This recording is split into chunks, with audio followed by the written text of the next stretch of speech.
Du er klar? Yes. Yes, okay.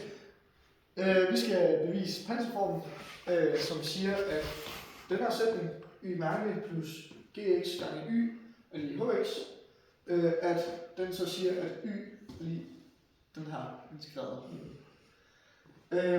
Og det vi starter med at gøre i det her bevis, det er, at vi starter med at skrive vores sætning op.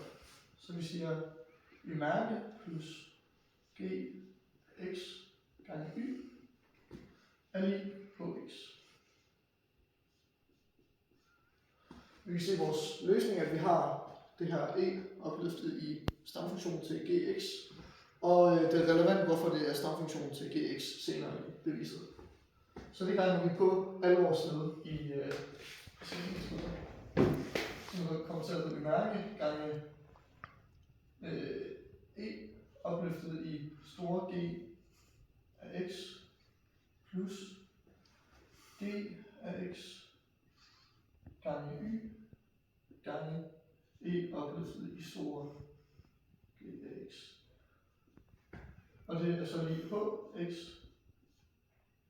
gange e opløftet i store G af x.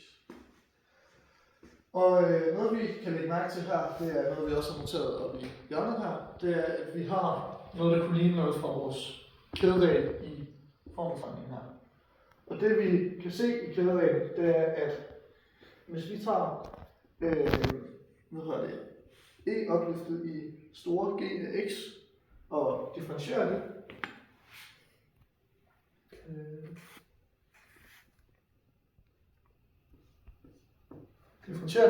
så kommer den til at hedde e opløftet i store G af x. Så den første funktion gange store G mærke af x. Og det vi kan sige her, det er, at fra vores forløb med differentialregning, at en stamfunktion differentieret, det er lige det, vi så vil kalde lille gx. Og det er det, vi har her, som kommer til at hedde e opløftet i store gx gange lille gx. Så det vil sige, at vi kan altså omskrive det, vi har stående her, til at hedde y mærke gange e opløftet i store gx plus. Og det kommer så til at være det, vi fandt frem til derovre, så det er e opløftet i store gx mærke gange y, og det vil så være lige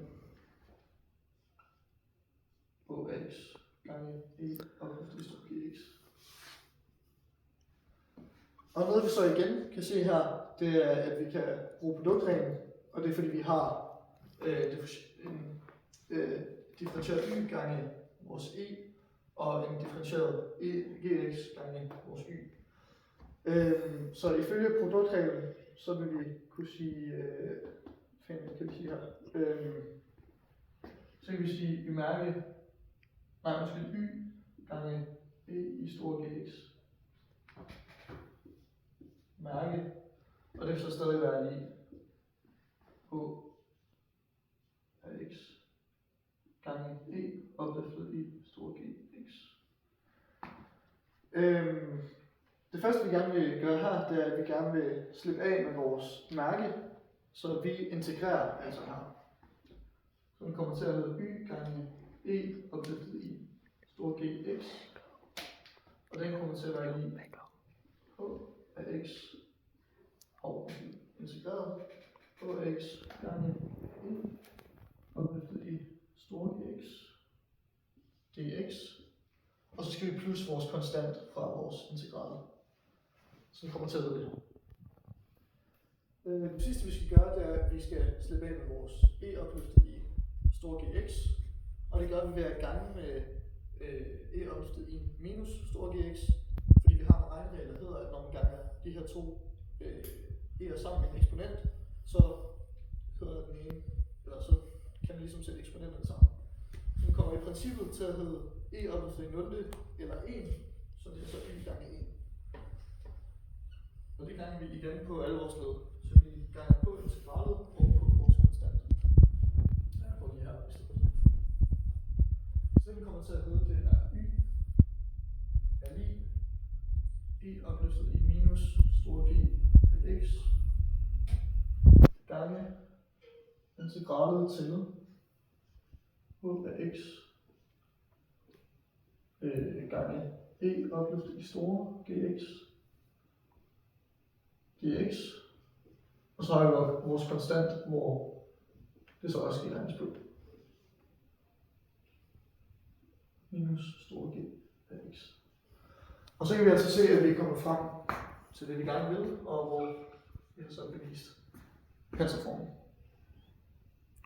Hvordan fuck slukker jeg? Nej, det var billeder. Nå.